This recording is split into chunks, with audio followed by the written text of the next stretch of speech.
Bienvenidos a Biblia Studio TV, tu instituto bíblico virtual, un espacio de revelación, profundidad y discernimiento espiritual. Canal dedicado a estudios bíblicos profundos, con enfoque teológico, místico y transformación interna. Bienvenidos a nuestro despertar bíblico de hoy. Hoy iniciamos una serie titulada El Reino Universal de Jehová, un estudio bíblico actualizado, basado en la profecía de Isaías, ya que hay una versión anterior que necesitaba actualizarse.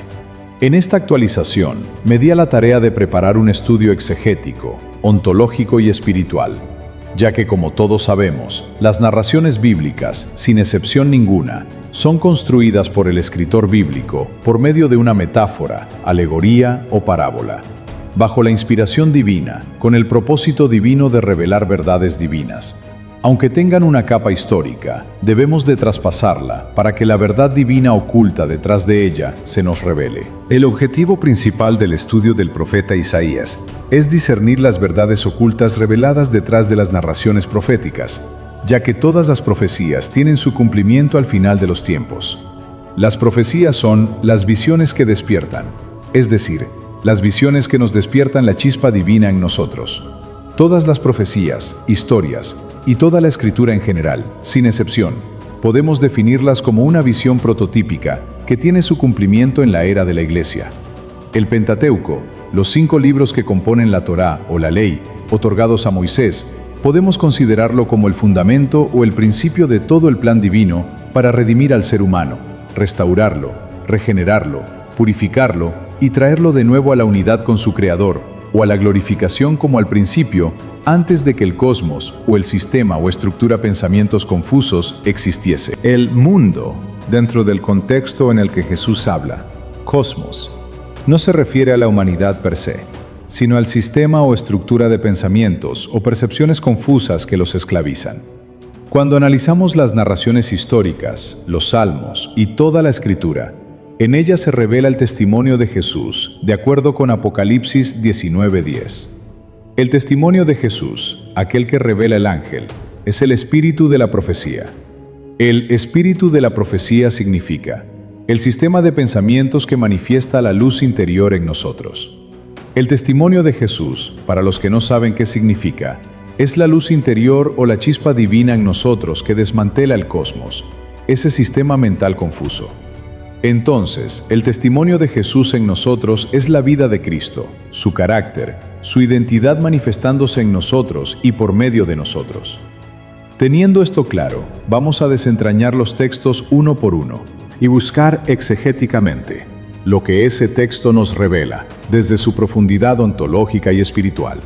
Para lograr extraer una sana interpretación espiritual del texto, debemos de irnos al texto hebreo, que como ya todos sabemos, es el que nos revela el significado o la intención que el escritor nos quiere transmitir. Es importante que la Iglesia entienda que Isaías, al igual que todos los profetas, como ya dije, profetizan para la era del Mesías, es decir, que su cumplimiento es en el tiempo o la era de la Iglesia. Todas las narraciones históricas de la Escritura son presagios, figuras literarias que nos revelan de antemano todos los eventos que ocurrirían en el tiempo de la Iglesia, espiritualmente hablando, aunque lo histórico sea manifestado en manera diferente. En otras palabras, que son historias divinas, del alma, del corazón, de la conciencia humana. Si nosotros como maestros y estudiantes de la Escritura no logramos discernir esta verdad bíblica revelada por nuestro Padre Celestial por medio de estas narraciones, nunca lograremos conocer al único y verdadero Elohim y a Jesucristo, a quien ha enviado, según Juan 17:3. Dice Jesús que tener este conocimiento es la vida eterna.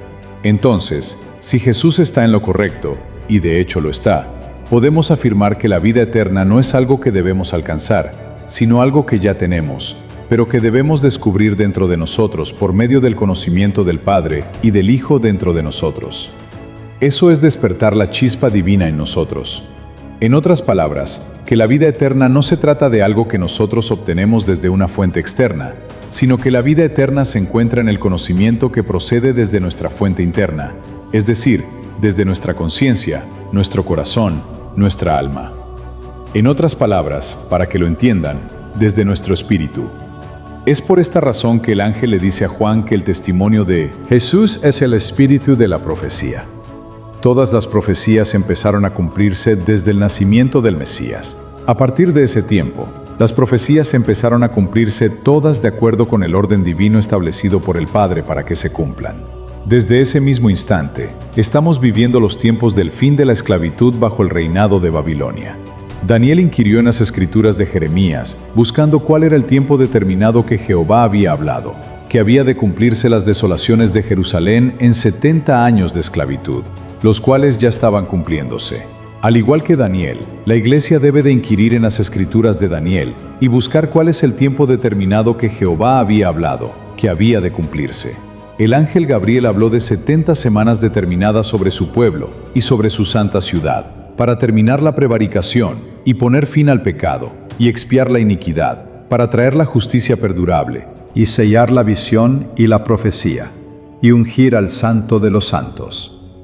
Esta profecía, dentro de la narración histórica profética, ya la vimos cumplirse. Sin embargo, esa profecía, la visión que nos despierta, dentro de un contexto espiritual, se ha estado cumpliendo en el mundo, el cosmos, el sistema de pensamientos confusos, desde la resurrección del Mesías.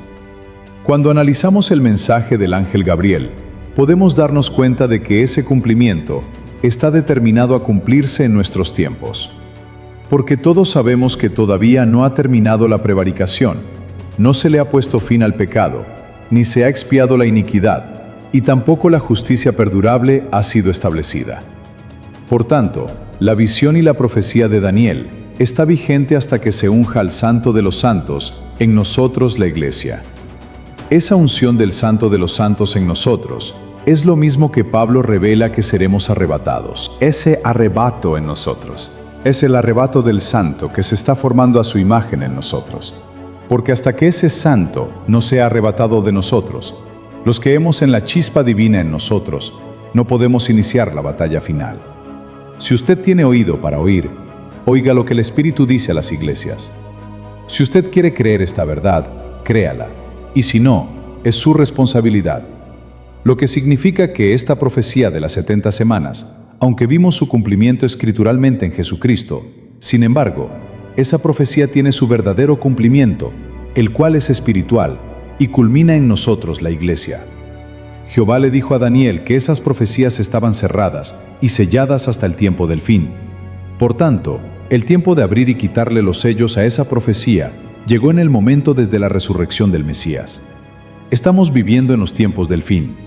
Usted podrá negar esta verdad, pero no podrá refutarla. El objetivo y compromiso de Biblia Studio TV es capacitar, instruir, preparar y facultar al pueblo de Dios con la verdad revelada en la Escritura. El mensaje de la promesa de redención y el establecimiento del reino es para toda la humanidad sin acepción. Lo que usted aprende aquí no lo aprenderá en ninguna universidad teológica, ningún instituto bíblico, ninguna escuela sabática ni dominical. Hoy, empezados con Isaías 1:1-9, parte 1. Y el estudio de hoy será titulado Dios denuncio a la humanidad. Teniendo esto claro, empezamos con el estudio. Vamos a iniciar nuestro estudio de hoy, un estudio expositivo. Por tanto, vamos a ir leyendo texto por texto, y lo explicamos para que puedan extraer del texto el mensaje original, o el testimonio de Jesús, el cual dijimos que era el espíritu de la profecía. Como siempre, busque un lugar sin distracciones, siéntese cómodo, abran sus Biblias en Isaías 1, mire y escuche este video completo, no lo deje a la mitad. Compártalo con otros para que también ellos sean bendecidos por medio de la palabra del Señor. Isaías 1:1-9 nos revela los pecados de Judá y Jerusalén, y aprendimos que Judá, dentro del contexto teológico, es una figura literaria que nos revela el sistema religioso de la humanidad, o de los hijos de Israel, el reino, y Jerusalén, capital del reino, la ciudad que Yahweh eligió para poner su nombre, su identidad, su carácter, también identificada en las Escrituras como la casa de Jacob, el trono de David. Sión es otra figura literaria que nos revela el cuerpo del Mesías, que es la Iglesia. El término ciudad en las Escrituras es una simbología de la estructura de pensamiento en el ser humano.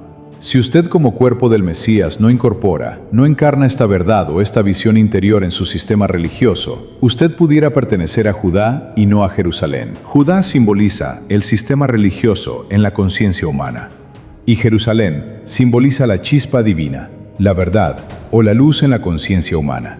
Usted decide en cuál de las dos ciudades usted mora.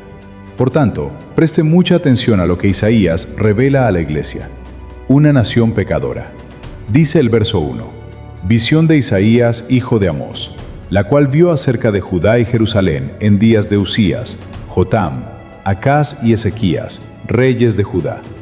Por lo general, los relatos bíblicos de los profetas siempre nos revelan el tiempo y los reyes, ya sean de Judá o Israel, bajo los cuales Elohim amonesta a su pueblo.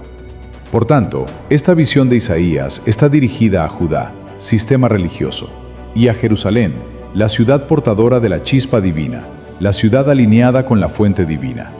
No quiere decir que en Judá no está la chispa divina, porque sí está, con la diferencia de que Judá no la ha podido manifestar por causa de su separación o desalineamiento con la fuente divina. Antes de nosotros estudiar a los profetas, los portadores de las visiones que nos despiertan, debemos primero estudiar a los reyes que estaban reinando al momento que Elohim amonesta a su pueblo.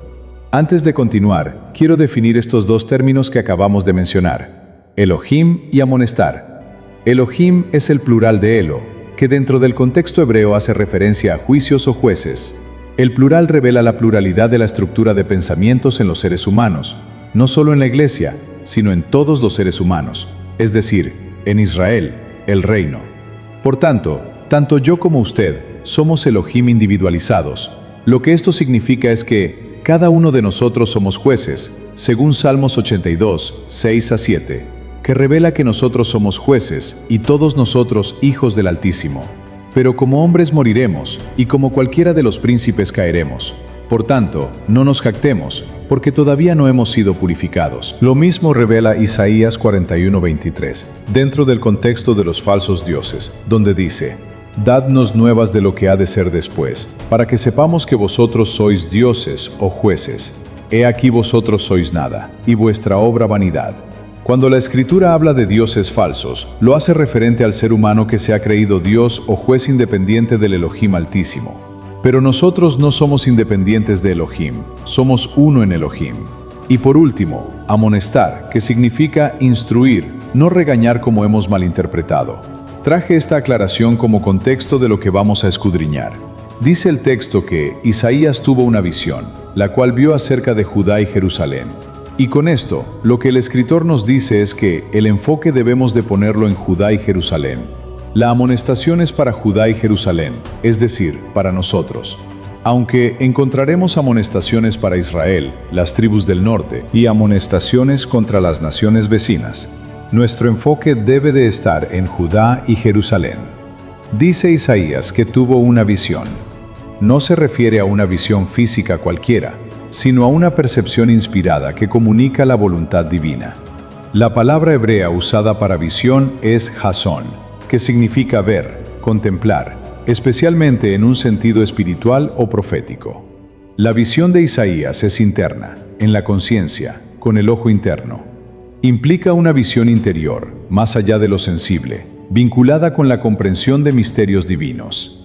La visión no es solo imagen, sino revelación transformadora. La pregunta es, ¿por qué el enfoque en Judá y Jerusalén? Y es aquí donde nuestros eruditos y teólogos muchas veces fallan. No han logrado discernir qué representan Judá y Jerusalén en las narraciones bíblicas. Ya hemos aprendido las simbologías de Judá y Jerusalén, y voy a tomar 2 minutos para explicar, para que tengamos una idea, lo que la misma Escritura nos revela. En Primera de Reyes 11, encontramos la apostasía y dificultades que Salomón enfrentó en sus últimos tiempos. Salomón hizo lo malo antes de los ojos de Yahweh, y no siguió cumplidamente a Yahvé como David su padre. Y aquí tenemos una enseñanza. No es seguir a Yahvé algunas veces, sino seguirlo cumplidamente en toda nuestra vida, como David lo hizo. Y quiero abrir un paréntesis para explicar el término YHWH, o el tetragramatón, ya que nadie se ha dignado a explicárselo a su congregación. ¿Sabe usted que el tetragramatón representa la estructura de la creación? Usted y yo somos la manifestación de ese nombre, de 4 letras YHWH. El Padre es la fuente de donde todo procede, es Yod del Tetragrámaton. Y de una manera rápida, la definición de las 4 letras, transliteración y sentido. La Y es Yod, que significa semilla, punto, chispa inicial, voluntad divina en germen. La H es E, que significa aliento, expansión, apertura, comprensión, soplo que despliega lo que era punto. La W es Vav, que significa unión, eje, gancho, canal que conecta cielo y tierra, el puente entre lo alto y lo bajo. Y la H es G final, que significa manifestación, presencia en el mundo, reino hecho tangible. En clave mística, la Shejiná, la presencia habitando lo concreto, es decir, la unión divino-humano. En una manera rápida, eso es lo que significa el tetragramatón YHWH. Hoy usted está renovando su entendimiento y se está transformando. Cierro el paréntesis y retomamos el estudio. Nosotros sabemos, y esto es un ejemplo para nosotros, los que hemos creído en Elohim, que al principio Salomón adquirió un estado de conciencia igual que el de su padre David. Sin embargo, y es aquí donde la Escritura nos quiere enfocar, sin embargo, ese estado de conciencia espiritual en el que Salomón vivía tuvo un cambio. ¿Qué provocó ese cambio? El capítulo 11 lo revela. Léalo cuidadosamente y el mismo capítulo se lo revelará. Hablamos de una altivez de espíritu, de un orgullo, de una arrogancia, rebeldía, idolatría y de una soberbia. Esas actitudes, las cuales dominaron el corazón, el estado de conciencia espiritual en el cual Salomón vivía, lo llevó a descender a un estado de conciencia terrenal o carnal. Una vez que permitimos que algunas de estas zorrillas entren a nuestra vida espiritual y le demos cabida en nuestro interior, empezaremos a descender a lo carnal. Y esto es lo mismo que encontramos en Adán, y es lo mismo que encontramos en uno de los 4 reyes que vamos a analizar. ¿Por qué Judá y Jerusalén? 2 Crónicas 33:7 nos revela que esa casa, refiriéndose al templo, y Jerusalén, la cual Yahweh escogió sobre todas las tribus de Israel, para poner su nombre para siempre en ella, es a quien va dirigida esta profecía. ¿Qué simboliza poner el nombre de Yahweh en Jerusalén? ¿Qué simboliza el templo en Jerusalén? Lo primero que debemos de hacer como buenos estudiantes de la Escritura es definir lo que significa nombre en el contexto hebreo. Ya esto lo hemos explicado básicamente en todos los estudios. Sin embargo, para beneficio de los que no lo saben y de usted si lo ha olvidado, lo voy a explicar nuevamente. Cuando en la Escritura encontramos un nombre, como buenos estudiantes, debemos detenernos y buscar el significado de ese nombre. ¿Por qué razón? Porque el nombre en la Escritura es un indicador ontológico y hermenéutico, y pudiésemos decir también espiritual, que nos revela la naturaleza espiritual de la persona. Entiéndase, conciencia, carácter, pensamientos, palabra, ley, divinidad, entidad, entre otros términos que iremos conociendo a medida que vayamos desarrollando el estudio. Y todo esto lo encontramos definido en el Nuevo Testamento como Espíritu Santo, ya que hemos aprendido que el Espíritu Santo, en las Escrituras, es igual a la misma mente del Mesías o al Padre. Cuando miramos el templo, el cual ya aprendimos que es un símbolo de la mente humana, en ese templo o en esa mente habita el nombre o el carácter o identidad divina. No confunda su nombre de pila con su nombre espiritual. Son 2 cosas totalmente diferentes. El nombre de Yahweh es el que habita en usted como individuo. Ahora bien, la simbología de Jerusalén ilustra al pueblo escogido por Yahweh, es decir, a la iglesia, para poner su nombre, su carácter, su presencia, su ley en ella. Y no voy a explicar esto porque no es el tema. Lo traje para que entendamos lo que vamos a estudiar del capítulo 1 de Isaías. Ya hemos aprendido lo que simboliza en la Escritura antigua la ciudad de Jerusalén y el templo en ella. Pero nos falta identificar a Judá. Y a Judá la vamos a identificar en el próximo episodio. Vamos a cerrar con la primera parte de este estudio. Yahweh denuncia a la humanidad. Isaías 1, 1-9, episodio 1. No te pierdas el segundo episodio, donde continuamos desentrañando los 4 reyes de Judá. Amada Iglesia, el juicio está cerca, y debemos de vivir preparado para que el Hijo que se está formando en nosotros sea arrebatado, y ejecute el juicio por medio de aquellos que sean hallados facultados para juzgar. La voluntad del Padre es que todos seamos hallados facultados para juzgar al mundo, según Pablo nos revela en 1 Corintios 6:2, porque como nos dice el Salmos 1:5, no se levantarán los malos en el juicio, ni los pecadores en la congregación de los justos.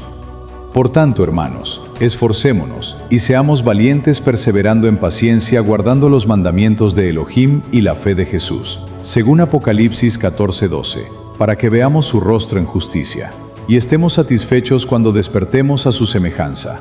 Despierta, despierta iglesia, despierta, despierta. Muévete y despierta para hacer justicia. Despierta. ¿Por qué duermes, iglesia? Si este estudio bíblico te ha edificado y quieres continuar escuchando estudio como este, suscríbete a nuestro canal en WhatsApp, Biblia-Estudio TV, y recibirás todos nuestros estudios en tu celular sin tener que estar brincando en las redes sociales. Este tipo de mensaje está siendo tringido por YouTube y TikTok. Es por esta razón que te pido que le des me gusta y lo compartas. No es por mí, es por el mundo que necesita escuchar esta verdad. En Biblia Estudio TV no enseñamos religión, enseñamos transformación, conocimiento que despierta, verdad que transforma.